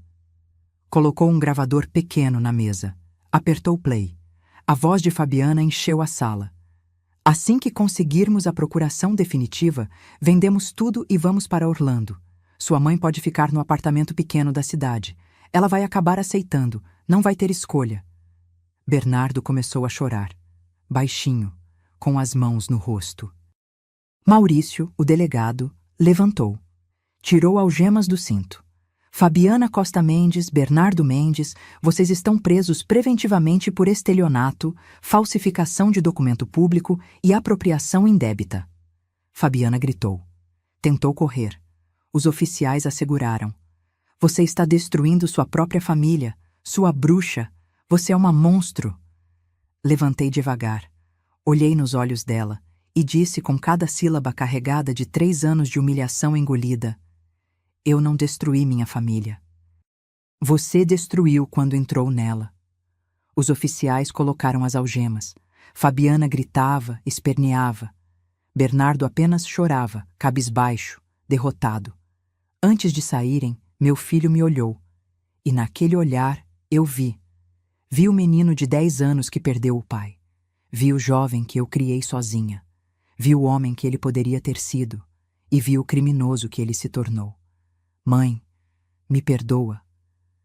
Não respondi, apenas virei o rosto, porque perdão, meu filho, se conquista com mudança. E você tinha um caminho longo pela frente. A delegacia de Goiânia estava gelada naquela tarde. Ar-condicionado velho fazendo barulho, cheiro de café requentado e papel velho. Sentei numa cadeira de plástico duro, enquanto o Dr. Heitor conversava com o delegado Maurício sobre os próximos passos. Fabiana estava numa sala de depoimento, gritando com o advogado que conseguiu de última hora. Bernardo estava em outra, calado, olhando para as próprias mãos algemadas. 3 horas depois, saiu a prisão preventiva para ambos. Heitor veio até mim com os documentos. Isadora, o Ministério Público vai oferecer denúncia na semana que vem. As provas são robustas. Eles vão responder por estelionato qualificado, falsificação de documento público e apropriação indébita. Penas somadas, Fabiana pode pegar até 10 anos. Bernardo, por ser réu primário e ter colaborado em parte, talvez 6. 10 anos. 6 anos. Números que pareciam irreais. E se eles fizerem acordo? Bernardo tem mais chances. Se confessar tudo, devolver o que pode, demonstrar arrependimento genuíno, poderia cumprir em regime semi-aberto. Fabiana? Mais difícil. Ela foi a cabeça. Tinha antecedentes de estelionato em outra comarca. Descobrimos ontem. Ela aplicou golpe parecido no primeiro marido. Então era isso. Fabiana era uma golpista profissional e Bernardo tinha sido apenas mais uma vítima. Um idiota, sim, mas uma vítima. Isso não o inocentava. Mas explicava. Nas semanas seguintes, o processo correu rápido. Maurício era eficiente. O juiz, imparcial. As provas, irrefutáveis. A primeira audiência foi em janeiro. Fabiana entrou na sala algemada, de uniforme laranja da prisão provisória, cabelo desgrenhado, sem maquiagem. Parecia 10 anos mais velha. Gritou comigo. Isso é culpa sua. Você nunca me aceitou. Você me tratou como lixo desde o primeiro dia. O juiz bateu o martelo. Silêncio ou será retirada. Ela chorou. Aquelas lágrimas que ela usava tão bem para manipular. Mas ali, naquela sala fria, não funcionavam mais. Seu advogado tentou alegar que ela tinha sido influenciada emocionalmente, que sofria de transtornos. Mas as evidências eram claras demais. Mensagens dela planejando cada etapa. Vídeos dela gastando dinheiro roubado em restaurantes caros. O histórico de golpes anteriores. A sentença de Fabiana saiu em março. 6 anos e 8 meses de reclusão em regime fechado. Sem direito a regime aberto. Perda de todos os bens adquiridos com dinheiro desviado. 2 carros importados, joias, o depósito de $50.000 que tinha feito para um restaurante em Orlando. Ela gritou quando ouviu. Xingou o juiz. Xingou a mim. Foi arrastada para fora por seguranças. Bernardo foi diferente. Na audiência dele, 2 semanas depois, ele entrou de cabeça baixa, magro, olheiras fundas, barba por fazer. Parecia um fantasma do filho que eu tinha criado. Quando o juiz perguntou se tinha algo a declarar, ele pediu para falar. Levantou, olhou para mim. Eu estava sentada no fundo da sala e a voz dele saiu quebrada. Eu não tenho desculpa. Fiz tudo o que estão me acusando. Roubei minha mãe. Traí a mulher que me criou sozinha, que trabalhou até sangrar para me dar futuro. Eu me perdi. Lágrimas escorriam pelo rosto dele. Fui fraco. Acreditei em promessas vazias. Achei que dinheiro ia me fazer feliz. E no processo, destruí a única pessoa que sempre me amou de verdade. Ele olhou para o juiz. Eu mereço ser punido. Mereço pagar por tudo e vou passar o resto da vida tentando ser digno do sobrenome que carrego. O silêncio na sala era pesado. A sentença de Bernardo: 4 anos em regime semiaberto, mais a obrigação de devolver todo o valor desviado. Com trabalho remunerado, parte do salário seria destinado à restituição. Ele aceitou em silêncio. Não recorreu. Mas o pior de tudo não foi a prisão deles. Foi o que aconteceu com o resto. Wilson Amarante processou os dois pela devolução dos R$ 2.100.000. Como eles não tinham o dinheiro, houve penhora de bens. O apartamento de R$ 380.000, que era de Bernardo, leiloado. Os carros, vendidos. Até as roupas de grife de Fabiana foram a leilão, mas ainda faltava dinheiro. Wilson conseguiu bloqueio judicial dos futuros ganhos de Bernardo pelos próximos 15 anos. 30% de qualquer salário ou renda seria destinado ao pagamento da dívida. 15 anos. Meu filho ia pagar por essa escolha até os 50 anos de idade. Os filhos de Fabiana, Vinícius e Laura, voltaram para o pai biológico, um empresário de Anápolis que os recebeu de volta. Eles nunca mais quiseram falar com a mãe. Descobriram que ela tinha mentido sobre tudo, inclusive sobre o pai deles. E Fabiana? Ela tentou pedir divórcio de Bernardo da cadeia, mas ele se antecipou. Entrou com ação primeiro, alegando fraude e má-fé desde o início do relacionamento. O divórcio saiu em 2 meses. Sem divisão de bens. Não havia bens para dividir. Fabiana descobriu as dívidas que ele não sabia. Os R$ 343.000 em cartões. Mais empréstimos com agiotas que ela escondia. Total, R$ 500.000 em dívidas só dela. E ela ia sair da prisão devendo tudo isso, sem nada, sem ninguém. Em abril, 6 meses depois da prisão, recebi uma carta. Era de Bernardo. Abri com as mãos tremendo. Mãe, não espero que me perdoe. Não espero que um dia volte a me olhar como olhava antes. Mas preciso que saiba. Você me salvou. Salvou de mim mesmo, do homem horrível que eu estava me tornando. Deitado na cama desta prisão todas as noites, penso em tudo que você fez por mim. E em como retribuir com traição. Vou sair daqui em 2 anos se mantiver bom comportamento. E quando sair, vou trabalhar. Vou pagar cada centavo que roubei. Vou reconstruir meu caráter, mesmo que leve o resto da vida, porque você merece um filho melhor. E eu vou me tornar esse homem. Com amor e vergonha, Bernardo. Dobrei a carta, guardei na gaveta, e pela primeira vez em meses chorei. Não de tristeza, não de raiva, mas de esperança, porque meu filho, finalmente, tinha acordado. Os primeiros meses depois das sentenças foram estranhos. A fazenda continuava funcionando, sempre funcionou, porque eu nunca parei. Mas havia um silêncio diferente agora. Os quartos que Fabiana, Bernardo e os enteados ocupavam ficaram vazios. Mandei limpar tudo. Doei as roupas dela para instituições de caridade. Os móveis que ela tinha comprado com dinheiro roubado, vendidos. Cada centavo voltou para os cofres da fazenda. Voltei a ter minha casa de volta. Mas também voltei a estar sozinha. Nas primeiras semanas, não consegui visitar Bernardo. Heitor perguntou se eu queria ir, mas sempre inventava desculpas. Estou ocupada com os cavalos. Preciso fechar contratos. Não é o momento. A verdade? Eu tinha medo. Medo de olhar para meu filho através daquele vidro de visitação e ver o menino que eu criei. Medo de sentir pena. Medo de enfraquecer. Mas em maio, 3 meses depois da prisão, tomei coragem. Era uma terça-feira. Dirigi até a Aparecida de Goiânia, onde ficava o centro de detenção provisória. Prédio cinza, grades, arame farpado, aquele lugar onde meu filho agora dormia. Passei pela revista. Deixei bolsa, celular, tudo. Entrei na sala de visitação.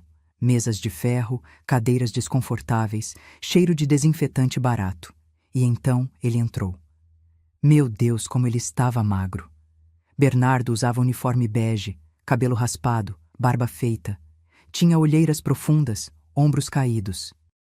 Mas quando me viu, algo brilhou nos olhos dele. Não felicidade, vergonha misturada com alívio. Sentou na minha frente. Não sabia onde colocar as mãos. Mãe! Fiquei em silêncio. Apenas olhei para ele. Obrigado por vir. Eu achei que nunca mais ia ver você.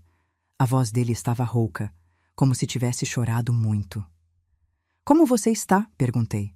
Não por educação, mas porque, mesmo depois de tudo, ele ainda era meu filho.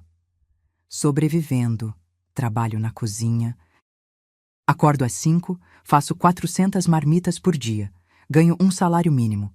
30% vai para pagar a dívida com o Wilson. O resto, guardo. Ele olhou para as próprias mãos calejadas. Pela primeira vez na vida, estou pagando minhas contas, com dinheiro que eu ganhei. E sabe o que é mais estranho? Eu me sinto limpo. Não respondi. Ainda não estava pronta para consolá-lo. Mãe, eu sei que destruí tudo. Sei que você nunca vai me perdoar. Mas preciso que saiba, a Fabiana está pedindo para eu testemunhar contra você, dizendo que você forjou provas, que manipulou tudo. O advogado dela me procurou. Meu estômago apertou. E o que você disse? Ele me olhou nos olhos. E pela primeira vez em anos, vi honestidade ali.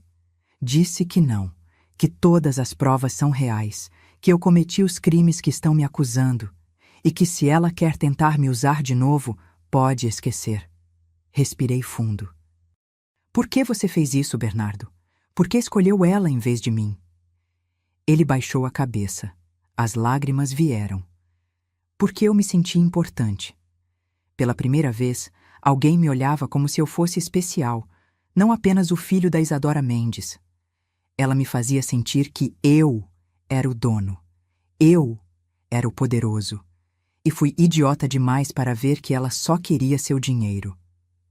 Silêncio pesado. Mas a culpa não é só dela, mãe. É minha. Eu escolhi acreditar nas mentiras porque era mais fácil do que enfrentar a verdade, que eu nunca fui metade do que você é.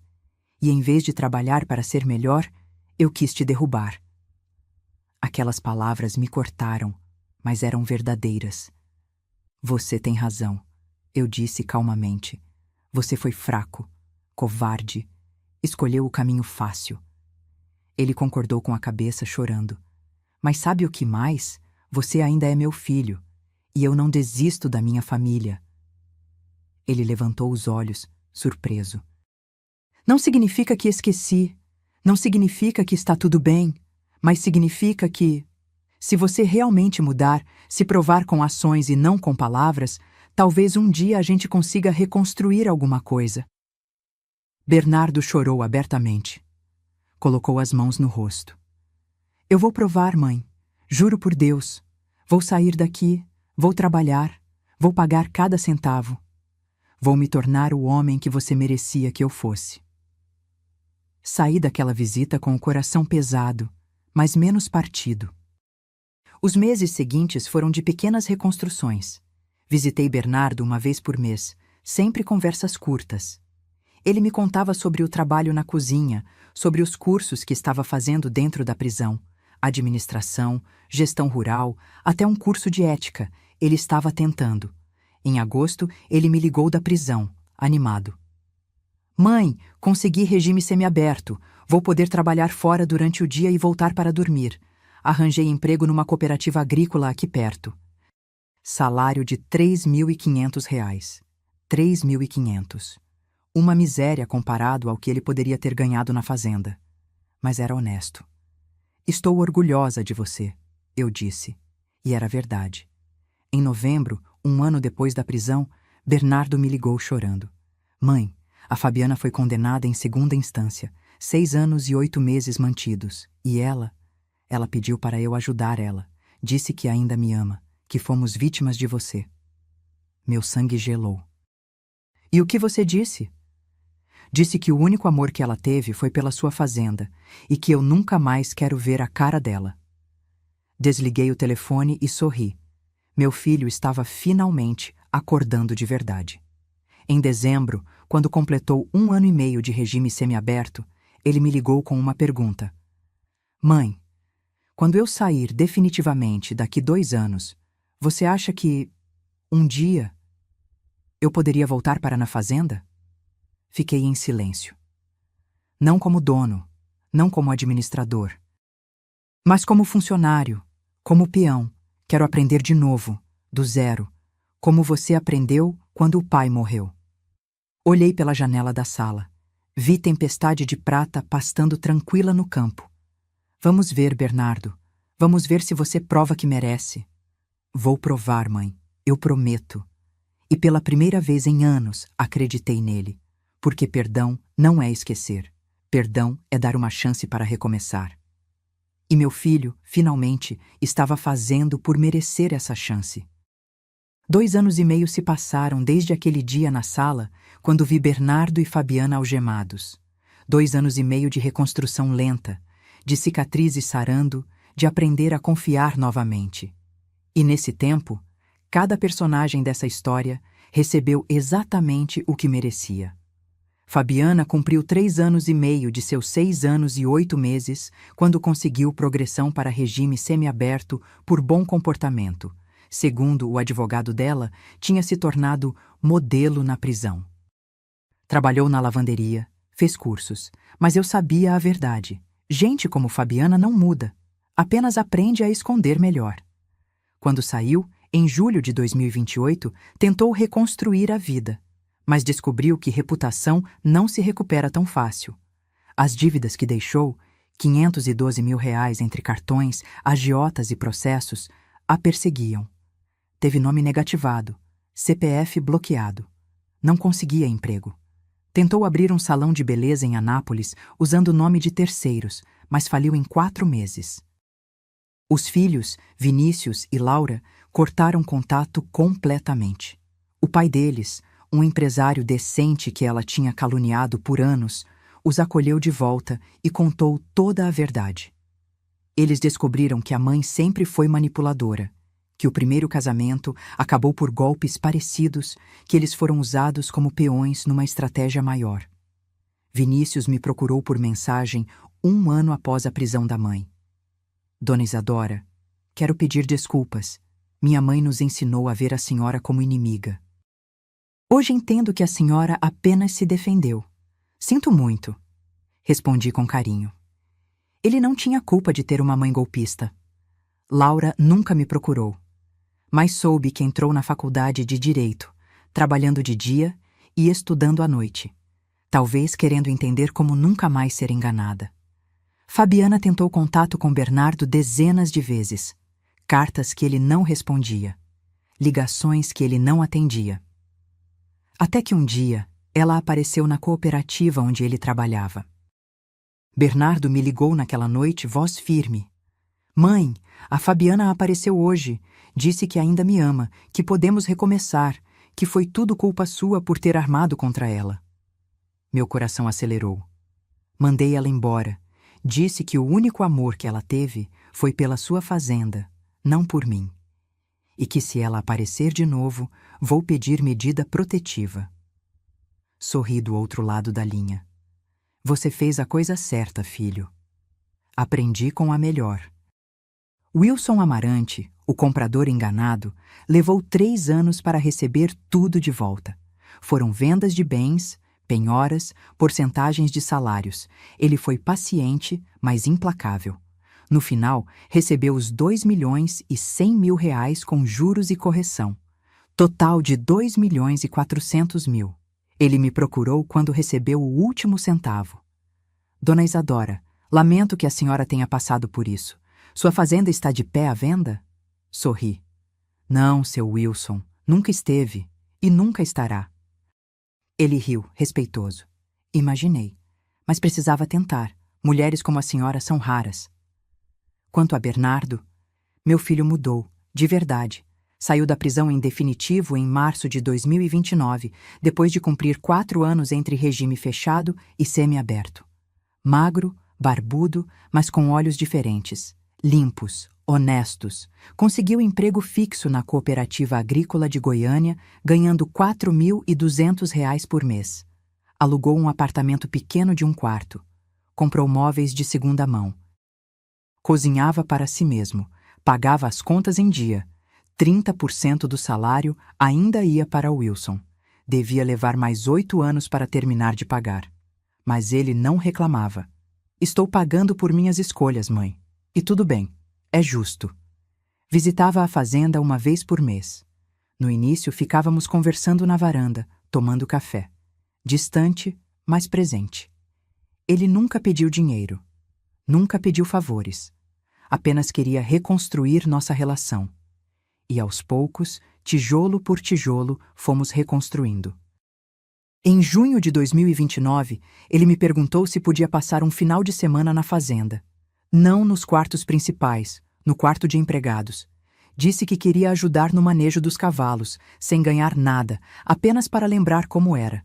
Aceitei. Naquele sábado, acordou às 5 da manhã comigo. Foi para o estábulo, limpou as baias, deu banho nos cavalos, trocou o feno. Voltou com as mãos sujas, as roupas molhadas e o maior sorriso que eu tinha visto nele em anos. Tinha esquecido como isso é bom. Almoçamos juntos, conversamos sobre os cavalos, sobre genética, sobre os planos para a próxima temporada de reprodução. Não falamos sobre o passado. Não precisava.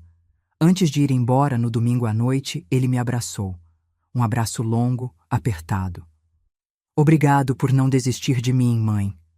Mães nunca desistem, filho. Apenas esperam que os filhos acordem. No final de 2029, Bernardo estava em um relacionamento novo.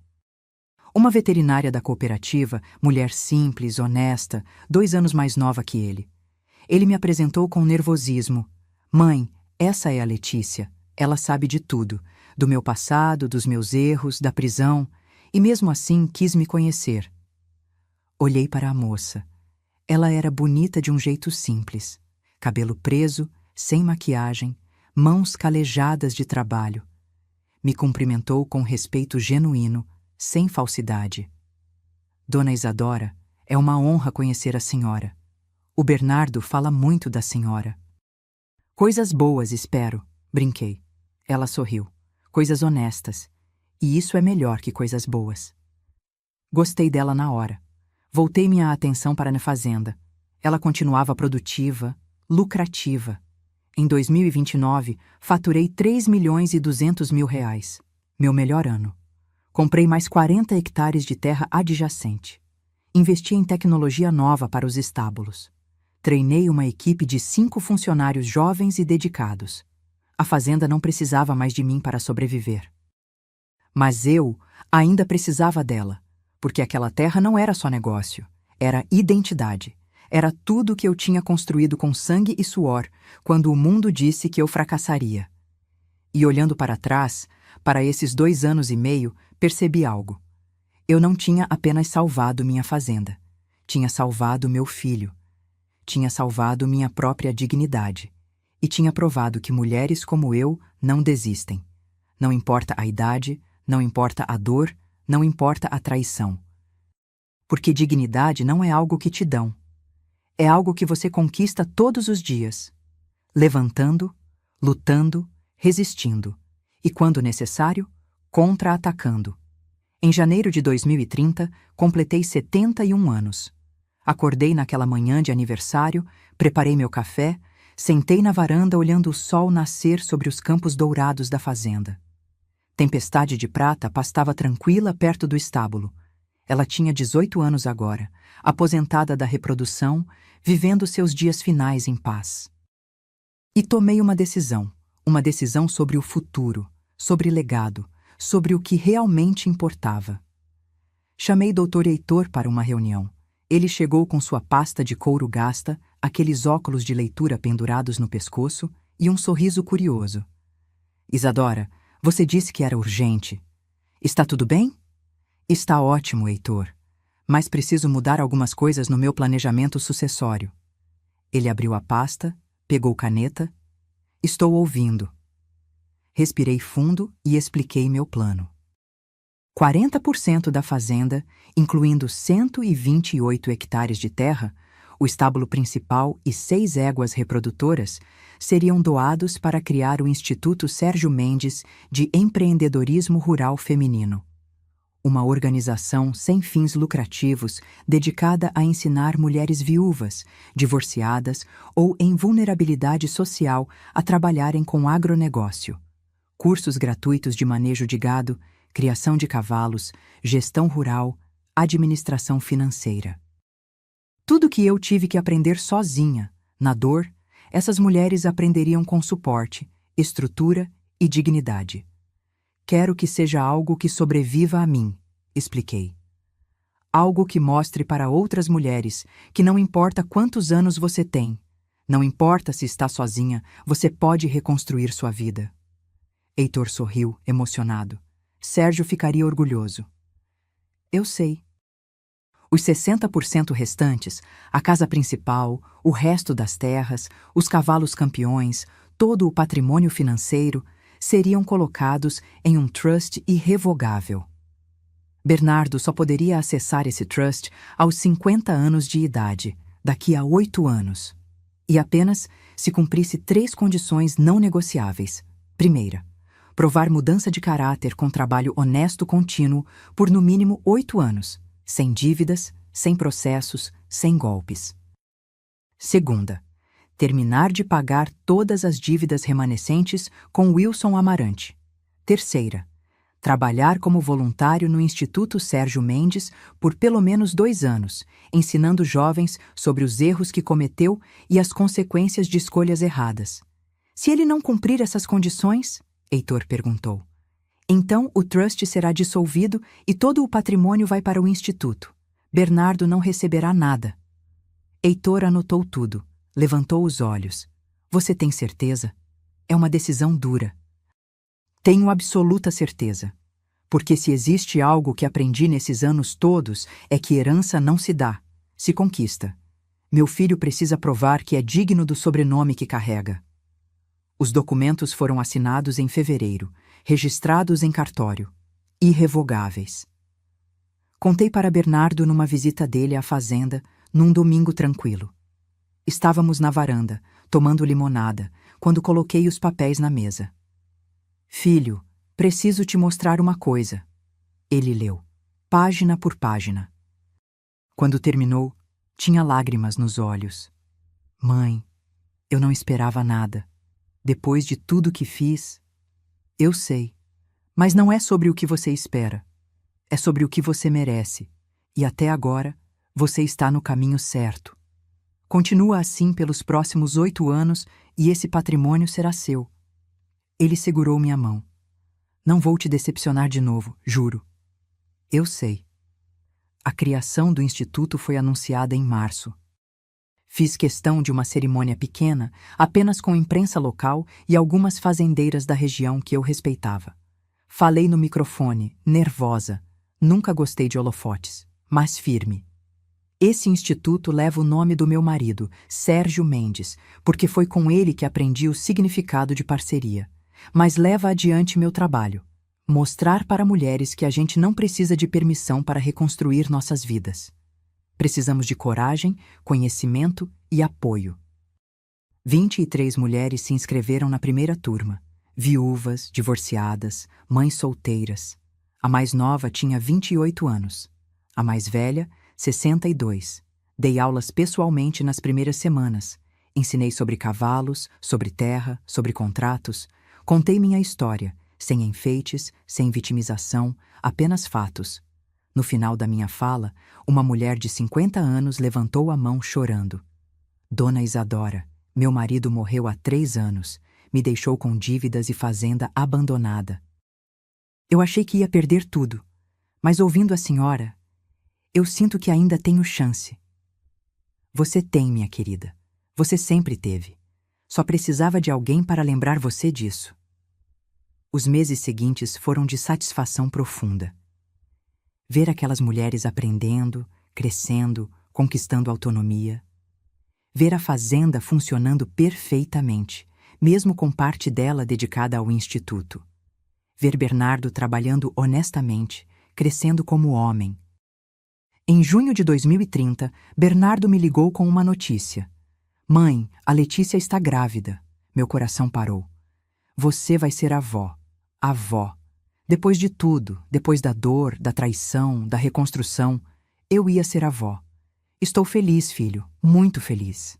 Mãe, eu quero que meu filho, ou filha, cresça conhecendo a avó, conhecendo a história de como você lutou, para que ele aprenda desde cedo. Dignidade não se negocia.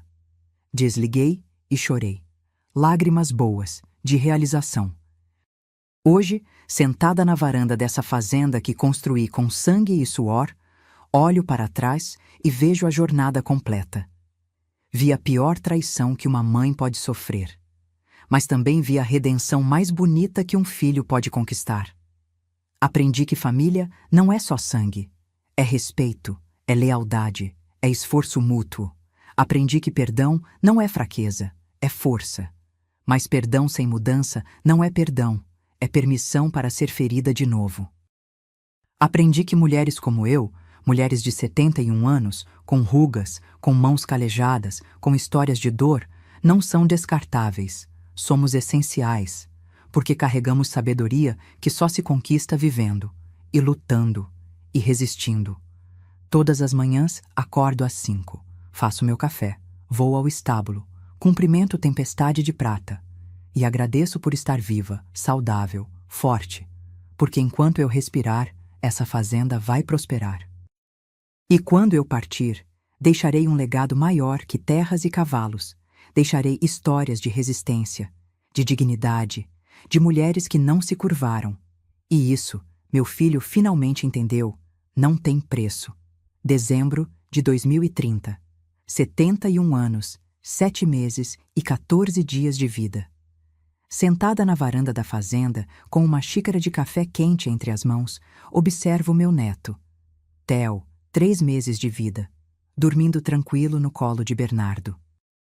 Meu filho embala o bebê com cuidado, cantarolando baixinho uma canção que eu cantava para ele quando era criança. O ciclo se fechando. Letícia está na cozinha preparando o almoço. Ela insistiu em cozinhar, mesmo eu dizendo que não precisava. Dona Isadora, depois de tudo que a senhora fez por nós, deixe eu cuidar da senhora hoje. Cuidar de mim. Que conceito estranho e reconfortante ao mesmo tempo. Theo se mexe no sono. Bernardo ajusta o coeiro. Aquele mesmo coeiro de algodão que usei nele há 38 anos, lavado e cuidado durante décadas. Ele olha para mim e sorri. Mãe, lembra quando você me falou que eu só ia entender você quando tivesse um filho? Aceno com a cabeça. Agora eu entendo. Olho para esse menino e penso, eu faria qualquer coisa por ele. E você fez tudo por mim. E eu retribuí com traição. Sua voz falha. Ele ainda carrega a culpa. Sempre vai carregar. Cicatrizes não somem, apenas ensinam a conviver com a dor. Você está se redimindo, filho. Todo dia, com cada escolha honesta. Ele acena. Olha para o filho. Vou contar para ele, quando crescer. Vou contar sobre o homem horrível que fui. E sobre a avó incrível que me salvou de mim mesmo. Levanto, caminho até eles. Acaricio o rosto de Theo, pele macia, cheiro de bebê, futuro puro, e sussurro. Você nasceu numa família que conhece dor, mas também conhece redenção. Nunca esqueça isso. Nos últimos meses, muita coisa mudou. O Instituto Sérgio Mendes formou sua primeira turma. 23 mulheres que chegaram quebradas e saíram empreendedoras rurais. 3 delas já administram pequenas propriedades próprias. 5 trabalham em cooperativas, ganhando salários dignos, todas com autonomia financeira, todas com dignidade restaurada. Uma delas, Socorro, 57 anos, viúva, mãe de 4 filhos, me abraçou no dia da formatura chorando. Dona Isadora, a senhora me ensinou que eu não preciso de homem para sobreviver. Preciso de conhecimento e coragem. Você sempre teve os dois, Socorro. Só precisava que alguém te lembrasse. Bernardo completou 6 anos de trabalho honesto na cooperativa. Foi promovido a supervisor. Salário de R$ 7.200.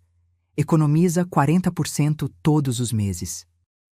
Planeja comprar um terreno pequeno daqui a 2 anos para ter sua própria criação de gado. Pequena, humilde, mas dele. Terminou de pagar o Wilson Amarante em setembro. 8 anos de dívida quitada. No dia do último pagamento, ligou para mim chorando de alívio. Acabou, mãe. Estou livre. Finalmente livre. E começou como voluntário no instituto. Todo sábado, passa o dia ensinando jovens sobre administração rural. E no final, conta sua história. A história do filho que teve tudo e jogou fora. A história do homem que foi preso por roubar a própria mãe. A história da redenção conquistada dia após dia. Os jovens ouvem em silêncio, alguns com lágrimas, porque a verdade dói, mas ensina. Fabiana sumiu. Soube que está em Goiás Velho, trabalhando num restaurante de beira de estrada, sozinha, sem dinheiro, sem filhos, sem nada. Não sinto pena, não sinto raiva, não sinto nada, porque ela foi apenas uma tempestade passageira na minha vida, e tempestades passam. O que fica é a estrutura que você construiu para resistir a elas. Hoje, olhando ao redor, vejo o que realmente importa. Vejo meu filho segurando o filho dele com amor verdadeiro. Vejo minha fazenda produtiva, próspera, com jovens funcionários dedicados. Vejo o instituto formando dezenas de mulheres todo ano. Vejo Tempestade de Prata pastando em paz, velha, mas digna. Vejo minha vida. Uma vida que poderia ter terminado em amargura, mas que escolhi reconstruir em propósito. Às vezes, quando estou sozinha, volto àquele momento, aquele telefonema. Mãe, estamos indo para os Estados Unidos amanhã. Sua fazenda e seus cavalos já foram vendidos. Adeus. Lembro do meu coração partindo, da sensação de ser descartável, de não importar, mas lembro também do que veio depois, a investigação silenciosa, a descoberta das provas, o momento de virar o jogo. E entendo agora que aquele telefonema não foi minha destruição, foi meu despertar. Porque existe uma força em mulheres como eu, mulheres que foram subestimadas, descartadas, chamadas de velhas, de teimosas, de obstáculos, que é impossível de medir. É a força de quem construiu tudo do zero, de quem sobreviveu ao impossível, de quem se recusou a desistir quando o mundo inteiro disse que deveria. Theo acorda e começa a chorar. Bernardo o embala, nervoso. Ainda está aprendendo. Pego o bebê dos braços dele, coloco contra meu peito e o choro para instantaneamente. Como você faz isso? Bernardo pergunta admirado. 71 anos de prática, filho. 71 anos aprendendo que às vezes tudo que alguém precisa é sentir que não está sozinho. Olho para o rosto pequeno de Theo. Ele me observa com aqueles olhos escuros de recém-nascido, tentando entender o mundo. E sussurro para ele, mas também para mim mesma. Você vai crescer ouvindo histórias sobre sua avó. Algumas verdadeiras, algumas exageradas. Mas quero que você saiba a verdade mais importante. Eu não sou especial. Sou apenas uma mulher que se recusou a ser quebrada. E você, meu amor, vem de uma linhagem de resistência. Não esqueça disso. A vida não é feita de finais felizes perfeitos. É feita de cicatrizes que viram sabedoria, de perdas que viram força, de traições que viram limites e de recomeços que viram legados. Hoje, aos 71 anos, não tenho medo do futuro. Não tenho medo de envelhecer. Não tenho medo de ser esquecida. Porque enquanto existir uma mulher que leia minha história e pense, eu também posso, eu vivi certo. Enquanto existir um filho que aprenda com os próprios erros, eu ensinei certo. Enquanto existir uma fazenda que prospera com trabalho honesto, eu construí certo. Sou Isadora Mendes, tenho 71 anos. E esta é a história de como não permiti que me roubassem a dignidade. Porque dignidade, meu amor, não é algo que te dão. É algo que você decide manter. Todos os dias, contra tudo e todos. E quando você toma essa decisão, ninguém, absolutamente ninguém, pode tirar isso de você. Se esta história tocou seu coração, se você conhece alguém que precisava ouvir isso, deixe nos comentários de onde você está assistindo. Quero saber se essa história chegou até você, onde quer que esteja. Porque histórias de resistência precisam ser compartilhadas para que outras mulheres saibam. Você não está sozinha. E você é mais forte do que imagina. Comente de onde você está me assistindo agora. Um abraço forte e até a próxima história.